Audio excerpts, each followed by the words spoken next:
All right, so you're just like hustling, doing all these kinds of different things, like trying to figure out how to make a bag. So, okay, you're doing this Hollywood High thing. What happens after you get caught there?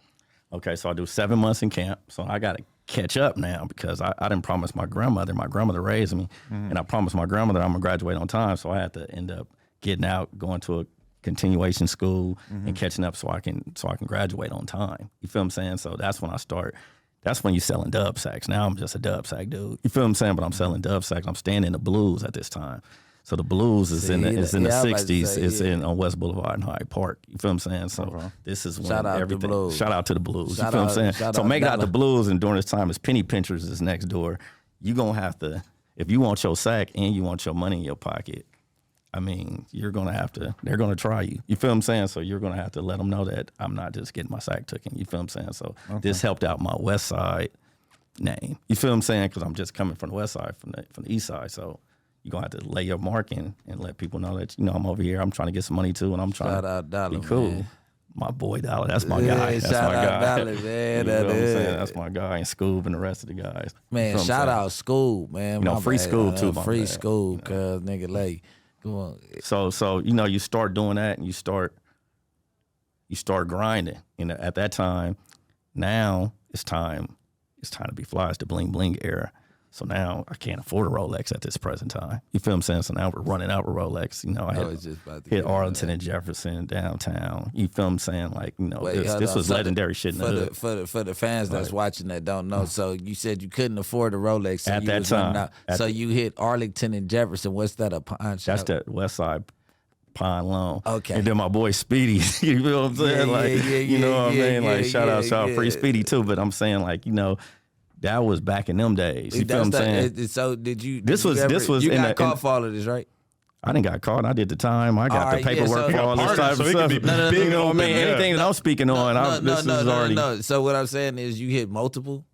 I had multiple ones. Yeah, so, at that present time. So that's what I'm saying. So it's gonna be all in the book too. Okay. Yeah. So you're saying you stole multiple Rolexes? Yeah. Yeah, like you could just put on like 2 or 3 and just run out. You see what I'm saying? So what's the great thing about this? 3 at one time and just take off? But I'm saying the great thing about this, you're not harming anybody. You feel what I'm saying? It's a grand theft. No harm, no foul. No harm, no foul. It's insured. And it's actually a great lick if you're down to your last luck. You feel what I'm saying? Okay. Like, noted.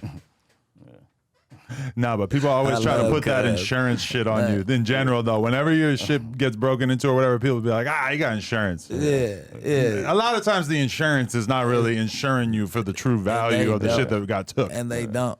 And they don't want to pay. They find every reason not to pay for your shit. I swear to God. So did they take it? Was it slanted when they came? Right. My cousin just might have left the window cracked a little bit. My cousin got robbed just now at the ATM. You know what I mean? He had the big Cuban on camera, and he's still going through shit. So there's insurance company. We got the store broken in before, and this insurance company is full of shit. You always got the wrong kind of insurance too. Yeah, State Farm. There's always some other kind that you're supposed to have. So you made it out.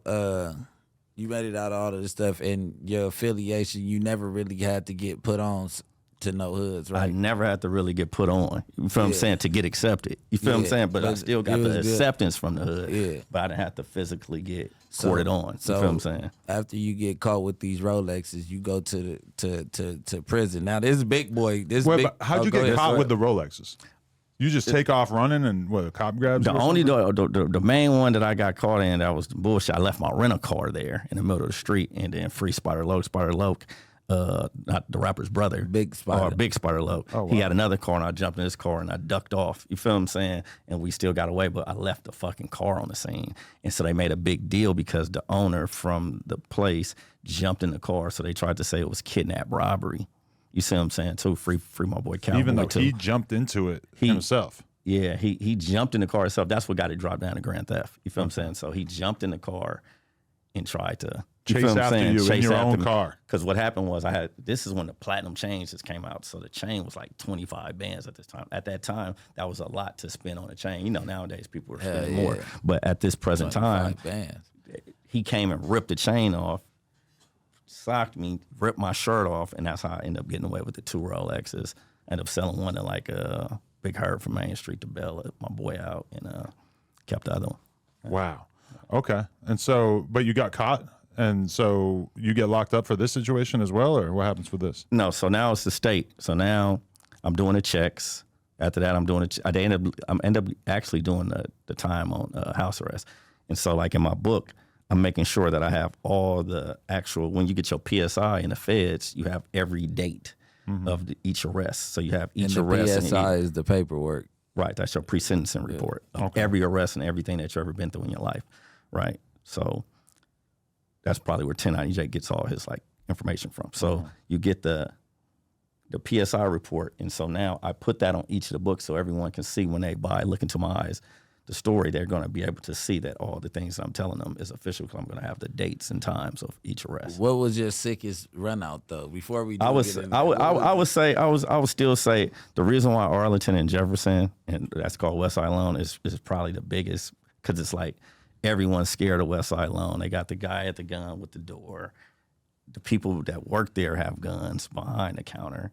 And it's just like, it's just like, oh, you can't do it. I was always big. I'm like a big competitor. So it was like, I just had to take it as a challenge. You feel what I'm saying? So To rob this one. not to rob, not that word rob. You feel what I'm saying? Rob. You know what I mean? Some correction on that. Not to rob. You feel what I'm saying? So to just a challenge just to get away with it, just to, at that time, it was just, I wanted it just to floss, really. You feel what I'm saying? But this is like a payday loan type spot? No, this is like this is like one of the biggest pawn loan shop. spots in It's the a hood. pawn shop. But what did you want to do there? He took the Rolexes from me. Oh, this is the spot where you took the Rolex. Yeah, this is another spot. The one he got caught was On 7th and here. downtown. Yeah. So where he got away from, but they double backed on you. I hit 7th and Hill twice. Yeah, so West Side Loan is the one that sits in the hood, and they got heavy artillery, but they got watches and shit inside that motherfucker. So he said, I'm asking him like what the sickest one was. That was probably the sickest because when we coming out, when I'm running out, I've got the smoker in the front, right? So I got the smoker in the front. A smoker like a crackhead driving for you or what? Yes. I got to break down some of this shit for the people. Yeah. So you got the smoker in the front. It just sounded too good to be true. And the G-Ride in the front. But when I run out, it's too close to run out. Like if I run straight to it, I'm going to get caught because it's going to be the same situation as downtown. He's going to come. So he spins the block so I can keep running down Arlington. You see what I'm saying? So he hits the U. He was vicious. He hits the U in front of the store, come down Arlington, kick the door open. We're in the same old Explorer like they was and set it off at the end. You feel what I'm saying? So we kick the door open. I jump in and shit, we mash out and get in. You feel what I'm saying? Damn, Get over there. But it was vicious because they got guns and they can shoot you in your back. You feel what I'm saying? Like, so it was more of a dangerous thing to do. I would never fucking do it again. That's crazy that they can just shoot you because I know if you get caught shoplifting at Target or whatever, they're not allowed to tackle you these days. Yeah, no, these ones chasing me. I don't think they can shoot. I don't think they can shoot unless you up. Unless you up. I have not threatened anybody. Unless you up a blick. I don't have no gun. This is a grand theft. But back in the day, I mean, I hate to just go into like some bullshit, but the Asian lady killed the young black lady over not up and nothing. You know what I'm saying? Like if you had a gun in the store, somebody was stealing from you. Obviously, you being that was big back then. Didn't Tupac do the song about that? Yeah. And what are you talking about? Like right before the riots? Yeah. Yeah. Like Letitia, I think her name was. I don't want to misquote nothing, but the young lady didn't do nothing. But even if she was stealing, like she got shot in the back of her head, like you felt threatened by. You know what I'm saying? So you running out back then, it still was on some shit like that. Like that's probably right after the riots. Probably what 5-6 years after the riots. You know what I'm saying? It's like late 90s, early 2000s. The tension was still heavy. The tension was still heavy in the hood, like over that shit for years. Like I was a baby, but you know what I'm saying? Like the riots really left like a real cold print in the hood, like as far as racism went. That's like, what I always hear, yeah. Because like now they judging looters and all this stuff and who's still pissed off about what went on, and now some people are going in there and just bullying motherfuckers because they getting away with crime. We're not doing this today. Your light is on your phone too. Why are you doing math? Why does it say 2070 on your phone? You fucking snitch. Yeah, what are you selling $2,070 worth of? Okay, but so that was your greatest heist. When you get locked up again in this whole thing? Okay, so now this was happening. I'm going to go to. Now I'm doing the checks. Now I went to the checks. We started like a fake to speed it up. We got the fake motoring company, right? So now we're selling rims and selling tires, and this shit is working. You know what I mean? So now, boom, boom, boom. So that's going on for a year or two. Boom. Now I'm about to go to I finally get cracked doing that. So now I have to think of, I never go back and do the same lick. After I get caught, that lick is dead. Like, as you can see, the Rolex, that's dead. Then check it. Okay, that's dead. Now I want to go full time with the weed when I get out this time. So me and my boy Ant would bring me the weed over to the Blues, right? I'm still at the Blues. So I parole back to the Blues. I'm selling my little dub sacks. And then it started with his sister. I send her a pound, right? I sent her 1 pound. So I send the pound to Atlanta, and then she's just like, okay, boom, she's sending the money back. So we do this till I get to about 10 pounds. When I get to about 10 pounds, she like, I'm just gonna hook you up with my boyfriend because I just, like I'm tired of it. Like I'm in school, I'm at Clark, I'm trying to graduate. I don't have time to be selling this weed and shit for you. After that, it was like no looking back after that. You know what I mean? So it's like we stood in the weed next day, getting the money next day. Like, so when you get literally. to Atlanta, you there for a little second, right? Yeah. You find yourself coming across some of your East Side buddies, is it safe to say, and they happen to be affiliated with the BMFs. Okay. Right. So when I'm coming out there, first I start. Remember, I'm on parole. Shout out my other boy too, man. But we ain't gonna talk too much. Man, about how many? that. And then rest in peace, Marky D. How many pounds were you shipping at the height of all this per month? I would say like 100 a day. 100 a day. As far as like mail goes, yeah. Holy shit! And you weren't sending people on driving missions as well. It was all through the mail. No, this all through the mail. Like we said, and also we're saying when there's only OG and there's when it's not it's easier to sell. See, right now a person probably can't pull this off because the reason why you can't pull it off because now it's all this fucking pull and dick and pussy shit. With what kind do you have? And let me see all 1,000 different flavors. But this is strictly pillows of AZ. Yeah. Okay. Right. So this is straight pillows. Either it's gonna be lime green or it's not. It's gonna have that popcorn. It's gonna. And you didn't need and the crazy part about back then, you didn't need that much money to start with.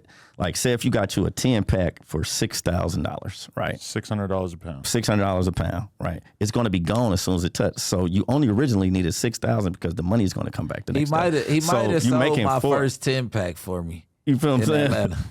Like during that time. If you get it for 600 over here, how much are we selling? 1,000. So you're making $4,000. So you put your $4,000 up. So off that 6,000, you can really make $20,000 a week profit.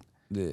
You feel what I'm saying? Monday through Friday, next day in it, getting your $4,000, putting it up. So you just made 80,000, and all you originally had was $6,000 because your money's coming back the next day. Right. So you didn't need $1 million to make $1 million. Right. You see what I'm saying? So like that was like the irony and a good part of that. You feel what I'm saying? So, okay.